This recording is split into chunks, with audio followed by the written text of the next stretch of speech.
प्रचार रे उठुची पड़ुची नुआपड़ा नुआपड़ा आरंभ हेब हाई वोल्टेज प्रचार एथिपाई एही सप्ताह प्रचार मैदान को ओह्लाइबे नवीन पट्टनायक और मोहन माझी एवं तेलंगाना मुख्यमंत्री रेवंत रेड्डी। केन्दुपत्र तोड़ाणी को मनाइबा पई बीजेपी करिछि समावेश। नुआपड़ा उपनिर्वाचन प्रचार शेष हेबाकु मात्र आउ सप्ताह बाकी अछि। छामुआंक परे एबे मुखियांक पाली पड़िछि। प्रचार को जाइछन्ति बीजेडी सुप्रीमो तथा विरोधी दल नेता नवीन पट्टनायक। कोमनार तरबोड़े जनसभा करिछि। 7 तारिख रे प्रचार मैदान को ओह्लाई पारंती तेलंगाना मुख्यमंत्री। कांग्रेस प्रार्थी घासीराम करिबे प्रचार। बीजेपी प्रार्थी द्वितीय थर भोट मागिबे मुख्यमंत्री मोहन चरण माझी।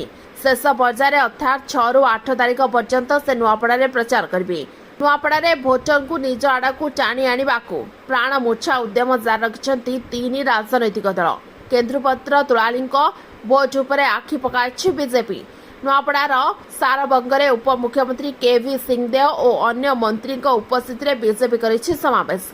एठारे 32,000 केन्दुपत्र तोड़ाणी अछन्ति एवं एमानक भोट निर्णायक हेबो बोली कुहाଯାଉଛି।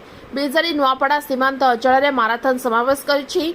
कांग्रेस भी नुआपड़ारू खरियार रोड जाए रोड शो कर शक्ति प्रदर्शन करिछि। आसंता रविवार नुआपड़ा प्रचार सरिब मंगलवार अर्थात 11 तारिख में पड़िबो भोट। Bureau report OT live.